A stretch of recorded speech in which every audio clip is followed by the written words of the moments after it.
Questions without limits, answers without judgment. Welcome back to the conversation. You guys are tuned in to Jesus Will Works, the podcast. Hopefully that's intentional. If it's not, stick around. It'll be fun, I promise. I'm Alexandra Akins. I'm your host. And yeah, today is episode 2. I'm really excited to be getting into faith versus religion and what the difference is, which seems like a really massive question. If you were with us last week, you'll remember we went really deep into what is spirituality and why so many Gen Z are spiritual but not religious and would label themselves that way. And that was a really interesting episode. So this one kind of builds on that. So the difference between the two is something that I've definitely asked myself a lot, especially growing up in a church. And having moments where faith feels really personal and intimate and other moments where it doesn't and religion almost feels suffocating. But before we jump into the episode, let me introduce today's guest.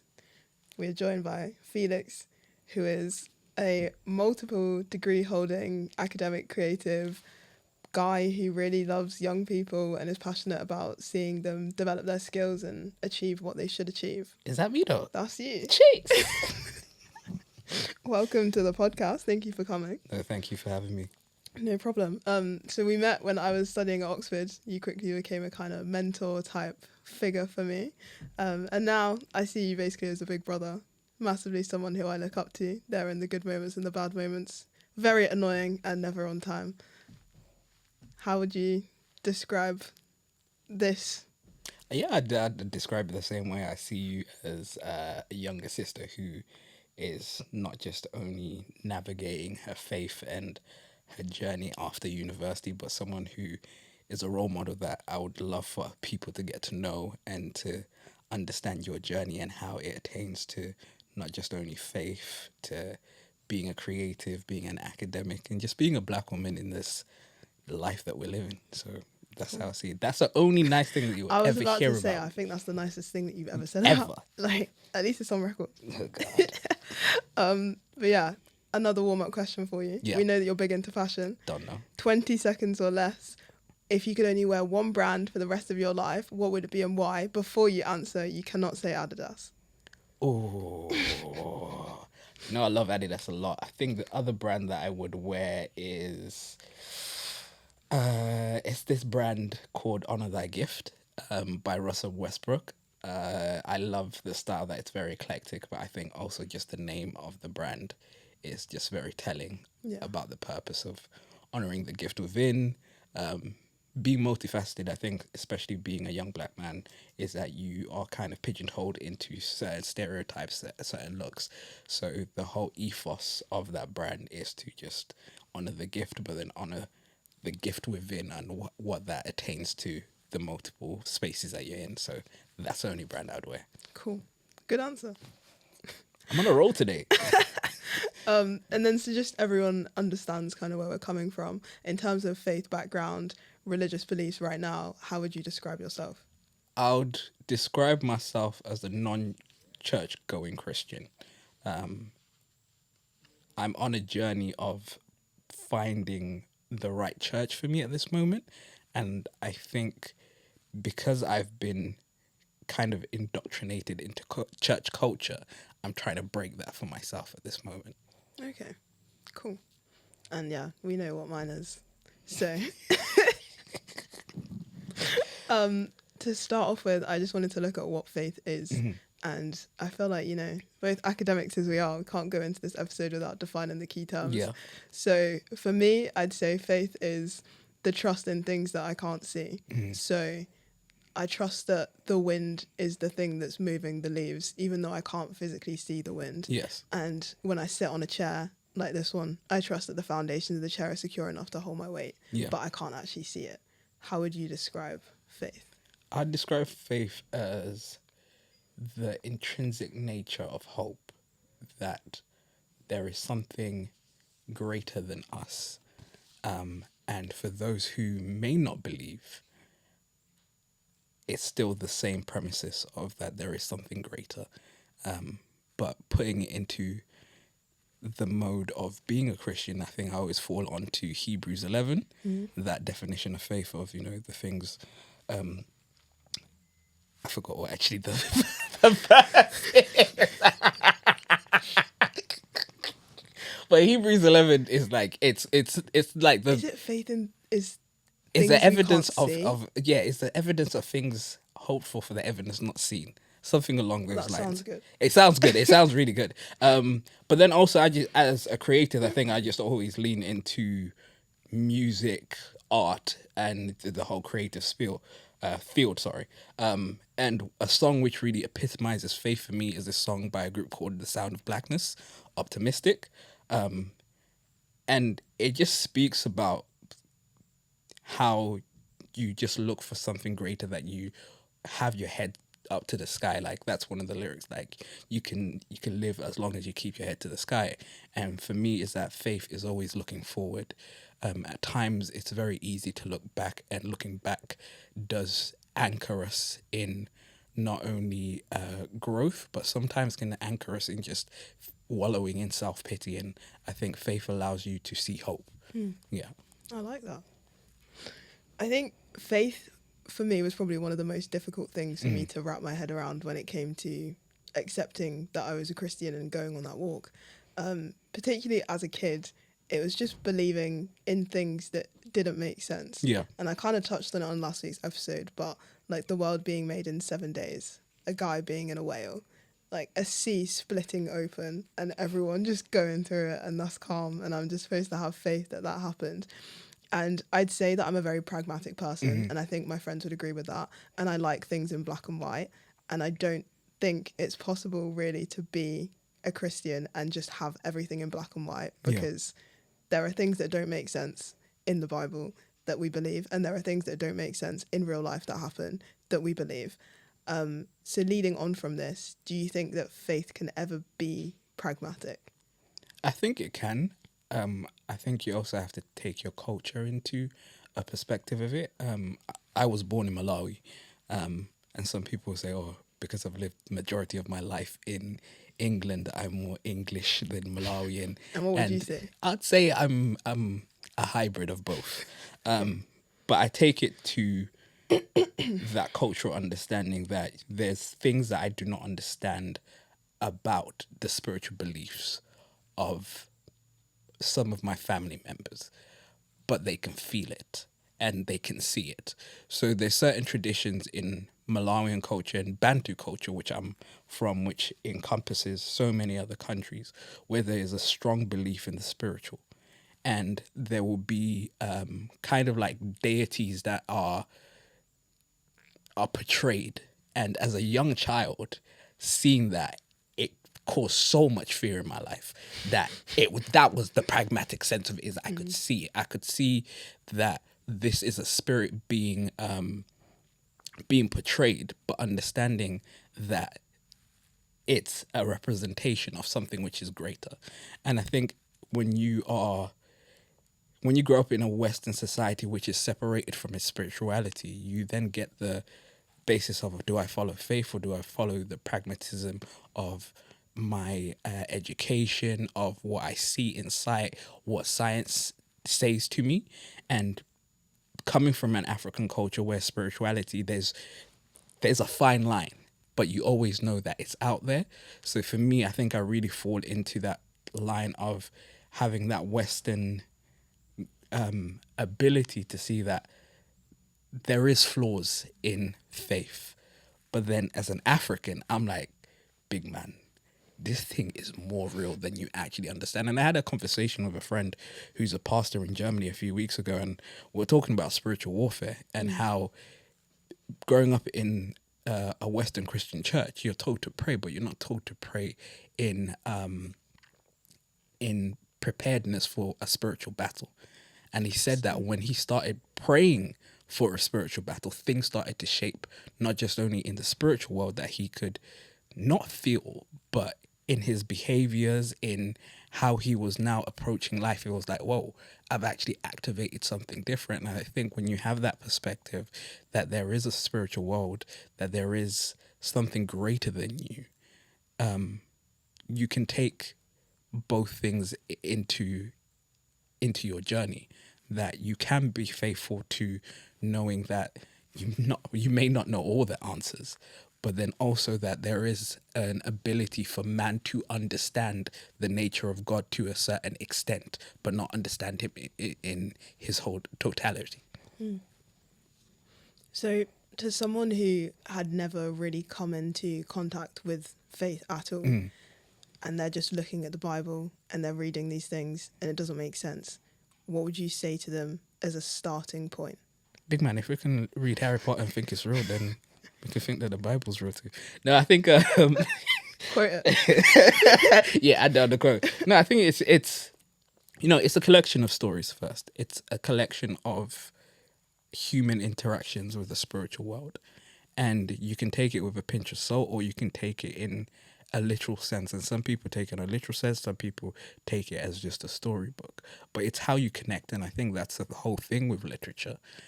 Literature is a beautiful thing which is handed to us to allow us to understand the mind of someone when it's written in a non-fiction or fiction way. But what the Bible to me does is that it gives you a glimpse of the mindset of God and how he not only created us, but how he's transformed as well in his feelings towards us. Because as the God of the Old Testament, which I slightly like because it's old school, it's he's bare brutal, and then you read the New Testament, you're like, yo, this ain't the same God He that went was from boy dad to girl dad. like a man was smiting people for the littlest thing, and now he's like, I'm going to send my only begotten son. You're like, huh? When did that happen? But it's just beautiful to be able to see how people develop, people find themselves, that they lose themselves to God. And it's easy to read it as a rule book because it's been framed like that in society. And I think the framing of your society and your culture will always allow you to see things very differently. And again, I really kind of lean more into my African culture now because that's how I've been able to deconstruct. As I've said, I'm a Christian who is non-church going anymore, and it's because sometimes I don't feel that my culture is represented in those churches, and that church, in my opinion, has become such a monoculture that when you do come from another culture, that's not really expressed in congregational worship. It's not expressed in how we pray. So the more that I've been able to identify myself with not just only my culture, but understand what it means, the more I've wanted to see more out of my churches. And that's where it's led me more to a faith journey rather than a religious journey. Okay, that's interesting. I think one thing about faith that you've kind of touched on is that it's not a linear path. Yeah. And even once you become a Christian, that doesn't just mean that your faith cup is topped up and you're set for life. Like, it goes up and down. Sometimes it's half full, sometimes it's completely empty. And one way that I spoke about faith with someone that I met at church at uni was head knowledge versus heart knowledge. Yeah. With head knowledge being the things that you can read, and obviously there is a decent amount of evidence to say that God existed, Jesus existed and was a man, depending on what people then take further from that. That varies, but you should check it out 'cause it's interesting. You should check it out. I'll definitely check out the next episode. And then heart knowledge is the stuff that you feel. So, for example, my mom is terrified of flying. So, but she loves to go on holiday. So the two don't really match up. Whenever we are about to go on holiday, she loves to put the TV on and watch a whole bunch of flight crash episodes, some of the worst crashes in history, and we're watching that for hours every day before we go. And I remember I said to her once, this doesn't comfort me. This makes me nervous about flying, and I'm fine. Why are we watching this? And she was like, oh, because if I watch this, then that means that I know that this mistake happened and then they've learned from it. So they're going to be better. So that's kind of her faith works in that way. But for me, I just need to get on the plane and assume that somebody who knows what they're doing is driving that thing, and I'm fine. But have you ever had moments where faith made more sense than logic? Oh, I think there's been a few, but just to touch on what your mom's ritual is, there's actually an episode of this TV show called American Gods. And one of the main characters, he was on an airplane with what they classified an old god. And they were speaking about actually flying. What is it? Does the planes stay in the air because of the engineering and the mechanical kind of thought process that has been able to lift it up into the air? Or is it the faith of the people believing in the pilots to take them to their final destination? And I always found that a very fascinating kind of conversation and framing within a show where it's looking at old gods in terms of the cultural and ancestral worship people used to have, and the new gods. And the new gods, they were framing it as technology, social media, and all the things that we love and interact with. But for me, I think I've always lent into faith. I think there's just such a wonderful thing of being able to let go. And even if you don't believe, that someone is there to look after you, someone is there cherishing this journey and is cheering you on. I think probably the one time which I kind of innately leaned into my faith was when I was probably like, I think I was like 15, 16. Yeah, I think it was 15, 16. I had a work experience at Birmingham Airport. And Not as the pilot. Not as the pilot, definitely not as the pilot. But I love how I'm keeping onto the theme of flying. Yeah, so I was working at Birmingham Airport. This was probably like 2006. So, they should have been a little bit more stricter. But I had codes to the building. It was mad. But then there was a week where I just turned sick out of the blue, like real sick, where to the point where I got admitted. They said I had a blood clot in one of the veins. It was real bad. And I just believed I was going to get better. Just believed out of nowhere. My parents were praying. My African mom, I know I just spoke a little patois there. I don't know why, it just comes out very easily. But yeah, I just remember just prayers surrounding me. I just remember feeling loved. And even though it felt very touch and go, that I was at peace. And that's what I think faith does. Faith brings you peace in that storm that you're in. And sometimes you may not actually even feel that you're at peace because we've just got so many things which are going and running through our mind. But, the Bible says that, he will give you peace beyond understanding. And it does come in times where you are more active than you actually think, that you're really active. But your heart is at peace, your spirit is at peace, you're at ease, and you just keep on going. And I think faith does carry you so much more than the practicality of what religion can offer you. And sometimes with religion, it's that it's very strict with what you can do, but faith allows you to be in personal relationship. And I think when you're in a personal relationship, sometimes if it's a romantic one, your partner will aggravate you, but you still know that there's love there. And I think that's what faith has always done to me, that it's always cocooned me in love, that whatever I'm facing, that I know that there is something better to happen in the next day, in a few years. And I'm one of these weird people who laughs at their pain. Like, I actually laugh so much at things. Like, it's weird. But I think it's because I've known, like, a very cliche thing of a Christian to say, I know the goodness of God. No, I'm about to break into song. But I just do. Like, there's nothing which can separate me from the love of God, my faith in God. Religion can give me parameters, but the relationship that I have with God allows me to see him in things that other people wouldn't see him in, and just to go on and navigating my journey in life. So I think I haven't answered the question, but I feel like I have. I think you have. I think that's interesting. Like, I've said that to every single thing that you said, but I do. I think faith is this weird thing for me where even when everything seems to be falling apart, like you saw this summer, part of me still knows that I'm going to be okay, which is exactly what you said. And I read something the other day that was on Instagram, so obviously it's legit. And it was basically saying that even when you think you have no faith, you still have faith. Yeah. Because if you get to a point where, say, you're refusing to pray, you're kind of just saying, God, when is this going to end? the fact that you're still saying, God, when is this going to end? And you're asking that question means that you still have faith that it is going to end. Yeah. You still believe in God. You still have faith that he's going to take you into something else and that you're just in the middle of something or near to the beginning or the middle. But the fact that you're even still asking that question means you have way more faith than you thought you did. That's why I love when atheists are like, "Oh God," I'm like, "You believe? That really blew my mind. You truly believe?" No, I agree with that. I think especially when we're clouded with so many distractions, and I think society has started to try and lean into its spirituality, but there is still Check episode 1, guys. Check episode 1, definitely. But there is still a lack of understanding what the spiritual is.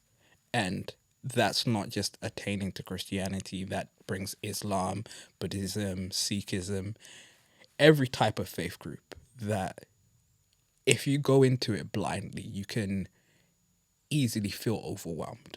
But if you have a starting point, and I think that's where religion comes into place, that you can then explore faith.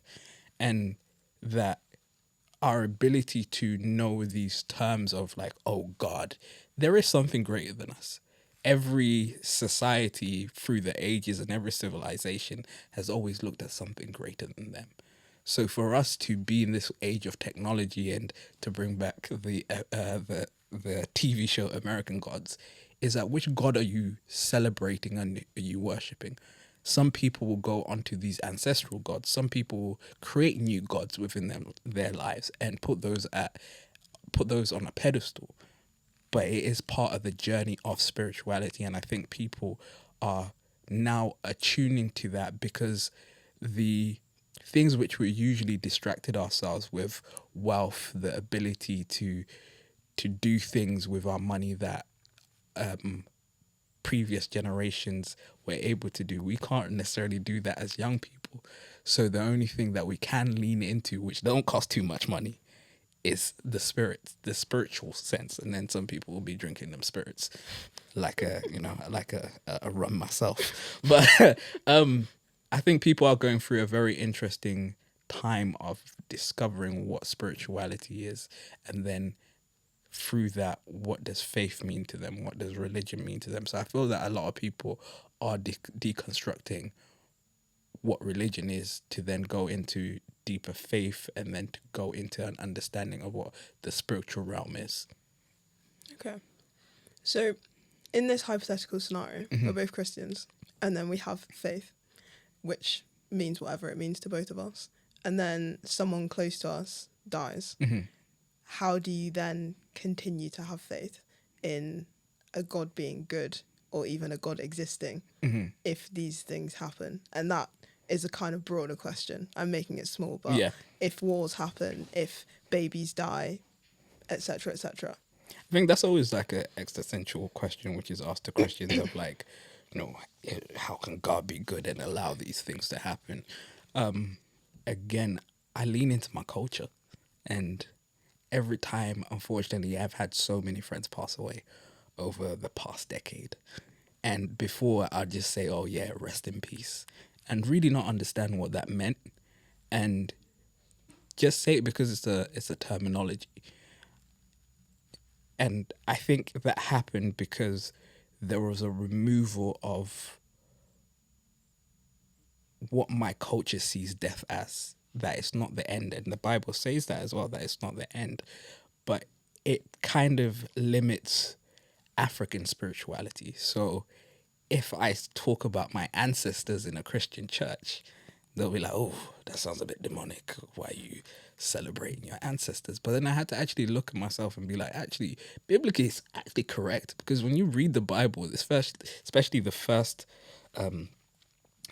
couple books, they do have like a whole spiel of lineage. And we all read that and be like, pages of pages, like Jebediah was a son of Obadiah, who then lived to 400 years old. And after that 400 years, you hear all those things and you're like, oh, that's in the Bible. But then I started to think of the people who have passed away in my life and thought of them as my ancestors now, that they've graduated, and not that they are overseeing my life, but they're cheering me on. The Bible clearly says that there will be like a cloud of angels and a cloud of witnesses. And I'm like, them men are my witnesses. They've had the interactions with me. God knows me better than anybody else, but they know me very intimately for my human form as well. And they know the flaws and they know the challenges, and they will be cheering me on. And I think with that in mind is that when someone passes away, actually a friend of mine passed away a few months ago actually, and I was just thinking, yo, what such a short life that they lived, but what an impactful life that they lived. And I think is that we're all vessels of purpose and we're pouring into people. And some people's jars are smaller than ours, but we don't know how much they were holding to pour into others at that point. So for me, when I do get that question of like, oh, how can God allow this to happen? I'm saying they poured everything into their life and was able to impact. And for them to be remembered is them still being alive. I think, again, when we separate the physical from the spiritual, physically we'll be like, nah, they're gone. But spiritually, they're still alive. We're all energies. We're all spirits, and God will call us back home. So for me, the way I see it is that they're leaving us in the physical, but they're reaching us in the spiritual. And if we have that in mind, no one truly ever dies. They only ascend, they only graduate. So when someone passes away now, I always say they have graduated to my ancestor, meaning that they're still alive, meaning that their love for me is stronger than death. If I lean into death, I'll see no hope.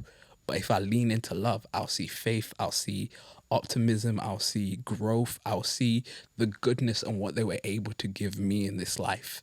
And just because they're not physically here doesn't mean that they're not spiritually around. So for me, I think it's very hard at times to articulate it. And I think I haven't even articulated as well as I wanted to there. But I just don't believe that when someone passes away that they are completely gone. I think that there is a side where, again, now that we're tapping more into spirituality as a society, that we hear certain things. Because there was this thing on Big Brother the other day where this woman was talking about like seeing spirits, and immediately I was like, big man, let's start praying. Because everything is still a portal to something. And I think once you leave this earth, you become an ancestor, you become a spirit, and it's either you're leading people to see their purpose and cheering them on, or you just believe that there's a void. But I choose to believe that when someone passes away, they are graduating into an ancestor and they're there cheering and seeing my faith journey, if they are a person of faith. If they're not, I hope that they're still cheering. Yeah. Okay.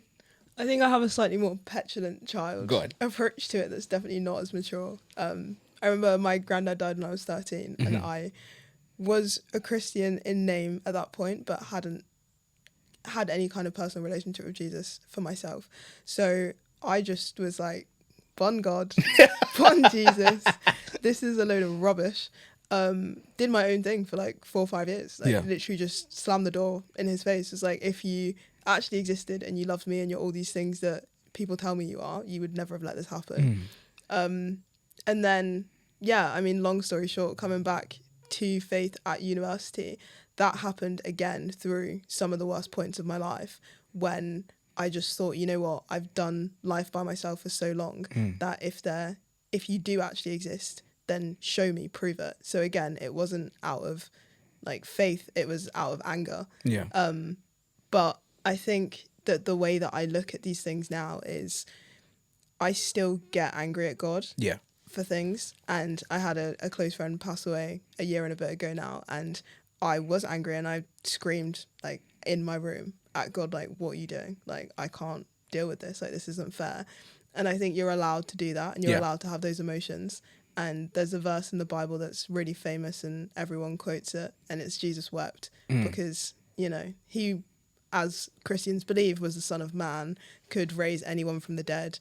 The person he was crying about having died, he was actually planning to raise Big Man the next day. So the fact he was crying was kind of crazy, but I think it just shows that you're allowed to have these emotions and you're Yeah. allowed to be angry.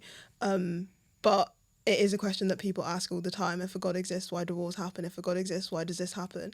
I think part of that, there is a bit of maybe frustration for us as humans because there are things that we don't understand. Yeah. And there are things that happen that we're not supposed to understand. And we're told, you know, you won't understand that. And it's like, but why? There are things that we don't want to happen. But at the same time, if a God doesn't exist, then why do these things, amazing things happen in life? If a God doesn't exist, why do you get to wake up and smile and feel the sun on your face? And I think that the flip side of that question is one that people don't think about very often. And then going, I guess, more into that spiritual side that we've been talking a bit about, if you have a God and you believe that there is a God or you believe there isn't a God, then you also do or don't believe that there is a devil. So there's two forces at play. So it's not that every bad thing is from the devil and it's not that every good thing is from God, but there's definitely not just one person choosing to do everything. Yeah. But yeah. Yeah, no, I think it's also that point of like, we treat God as an avatar in the sense of like, we want this perfect life, and because God has been portrayed as all powerful, and because we have such limitations within our human experience, we're wanting someone who we know is greater and has been portrayed to us as greater to step in. But then if he was to step in every situation, we then have questions of, oh, do we have real free will? Are we able to actually navigate life without the interference of God? And I think he really allows us to just lean into our human experience. And I think especially when you think of that Bible verse, Jesus wept, is that he wanted Jesus to feel that human emotion. He wanted him to dwell in it for a moment. And 24 hours is very different from God's 24 hours, as the Bible clearly says. So that eternity of frustration, of fear, of like, you've given me all this power, but in this human experience that I'm having right now, I feel so powerless. It must have been such like a very daunting thing for Jesus to feel at that moment. Even though with the knowledge like, yeah, Big Man next day, I'm going to cause a madness up in here still. But to really lean into that human emotion, I think God allows things to happen because it allows us then to see how much we need him. If we don't have a need for him and a desire to get to know him, then he's null and void. Would you say that's manipulative, that he makes us need him? I don't think so. I think it allows us to have growth. I think it can be seen as manipulation, and I think the more you are knowledgeable about human behaviors and characteristics, you can say, oh, this thing that someone has done manipulated me into doing this and doing that. But I think when it comes to God, you can't really put human characteristics on him. And I think, again, that's what stops people from seeing the other side, as you're saying, is that we're putting human characteristics on a person who has never been human. And I think because the more we gain knowledge, us as academics, is that the more we actually want to be like, okay, you know what, there's more that I can understand. But there's scholars, there's generations of generations who have looked at the stars and still barely understand them, but they still study and they're still in awe. And I think that we've lost the awe of God at times, that to know that, okay, this man's gonna do a madness if he's a man, or is he just a deity? And I think, again, with the way that we put the characteristics of man on God, oh, he, they, all these kind of things limits our view of him. And it's been done through centuries, and I think that's what deconstructing what religion is to yourself will allow you to then go on a deeper faith journey. And I think that's what's really important at this time of religion can be easily manipulated, can be used against other people. Faith is a very personal thing. And when faith is anchored in knowing who God is, it's very hard to be able to be swayed left and right. Yeah, I agree. I think religion is the structure that holds, like, faith is kind of the beating heart, I'd say, and religion is the body. So you can have a body, but if you don't have the faith in it in the first place, then it's just a body. Like, you need that heart for it to actually be something and meaningful. Do you think that this uprise, increase essentially in young people believing in God and going to church, do you think it's sustainable? Do you think it's due to an increase in faith, an increase in this awe of God that you spoke a bit about? Or do you think it's because, I don't know, the world seems so bleak at the minute, people want something to believe in? I think the world is definitely more bleaker than we ever anticipated. I think the way that society taught us was to be optimistic. Shout out Sounds of Blackness.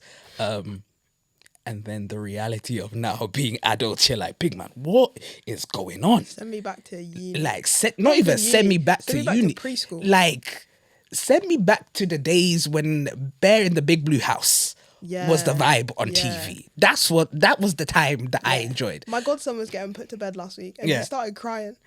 Mid-afternoon nap and he started crying. I said what I wouldn't give for a mid-afternoon to bed. Mid-afternoon. At 2 p.m. Someone to lift me. Put me stroking my back. You're crying. Listen, you don't know the good life he's living. I think there is a bleakness in society that is now creating a desire for purpose. And the desire for purpose has grown because the things that we were told that we would attain because we have done the right things of going to university, getting these degrees, then from these degrees you will buy a house, then from a house you'll get a relationship, from a relationship you'll start a family. Those things are looking so unattainable. But what is attainable is the unknown. And the unknown is the nature of God, who God is to me. And I think especially when we look at the demographics of that, it's now more young men who are leaning into the church and trying to find who they are in their identity in Christ. I think that there's a difference in finding your identity in Christ and finding your identity in religion.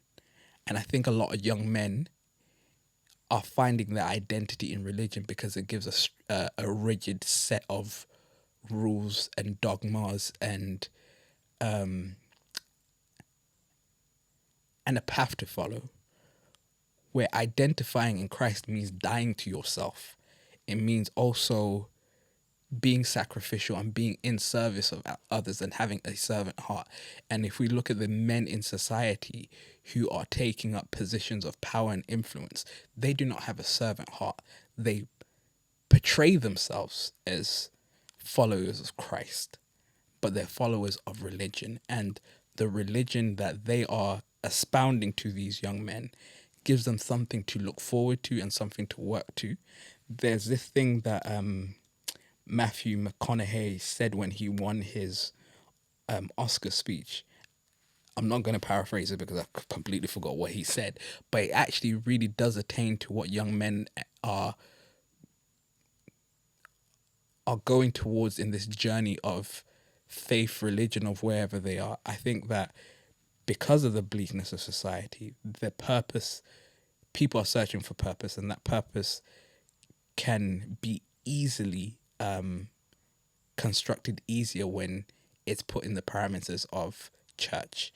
Church does give you a lot of purpose. I can't lie, as a young person growing up in Birmingham, and especially inner city Birmingham, I had two sides to go on. I could easily have gone down the route of gangs.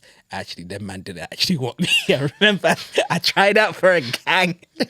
What am I saying? Tried out for a gang like it was a trial shift. Nah, I wanted to hang out with the gang members at school, and they were like, "Big man, this ain't for you." Which then led me into church, and I found a lot of purpose in church in not only some of my giftings, but also just the relationships which I was able to build in there. And people are searching for authentic relationships, where there is, in this society, relationships are so fickle. We've got dating apps. People don't really know how to talk to each other anymore, romantically or non-romantically. There is this tide of men being influenced by, I call them nefarious characters. Other people may see them as good characters. But there's just a searching for purpose, and I think that is what's leading people to go back into the church. That the church is a very purposeful area. Do I have some issues with the church? I do. One of my main issues is I don't think mega churches should exist, because mega churches where you have 1,000 people, how can you actually discipline people? How discipline people in the sense of discipleship? And discipleship gives you the ability to get to know someone very intimately. And I think when you're in a church where there's 1,000 people, it's very hard to get to know people in community that well. Some people will say the opposite to me, but from my experience, growing up in multiple mega churches, is that the reason why I'm not going to church as often is because I'm looking for a church which is authentic to community, authentic to discipleship. And from that discipleship, there's a discipline, because you take that sharpening from somebody else. And I remember my boy, who's actually the pastor in Germany. I remember he was like, "So, who's your disciple, Felix?" I was like, "Excuse me, what do you mean? Who's my disciple?" He was like, "Who is actually looking up to you, and how are you influencing them? And are you influencing them to grow, or are you influencing them to just be on the wayside?" And I think that's what good discipleship is, that it allows you to grow, it allows you to flourish. And that's what young people are really looking for: discipleship. They're looking for community, they're looking for purpose. So I think that's why there is now this surge of young people, especially young men, going back into the church. But that's just my opinion. I wish we had more time to kind of delve into that, because I have a lot of questions. Yeah. But our time's up. So thanks for being here and unpacking some of that with me. No, thank you. I'd love to come back again. I think this conversation is very much needed. Faith is a beautiful journey, and I think religion gives you the parameters to explore it, but faith allows you to deconstruct what religion is. And I think the space that you're creating for people to have these conversations, to be frank, and to have kind of an anchor of Jesus were Birks. Like, I bought my own Birks a couple of weeks ago. So, you're doing something really transformational here, and you are creating purpose. So well done. And again, that's probably the nicest thing I will say to you for the time being. Big up. Never again. But no, thank you so much, Alex, for having me. If you guys have listened this far, thank you. Like, comment, subscribe, you know the drill. Let me know what topics you want to hear discussed going forward in future, which guests you'd like us to have on, or have back on, or never have back on. Next week, we're delving into another deep topic, one that is quite personal to me and probably to a lot of other people, which is mental health and faith. So how those two fit together, if they fit together, what does the Bible say? We might get into a bit of that. And I've got two of my mates coming. So yeah. So this is Jesus Birks, where we have questions without limits, answers without judgment. Like, subscribe. See you soon. Thanks for joining the conversation. See you next week. Bye.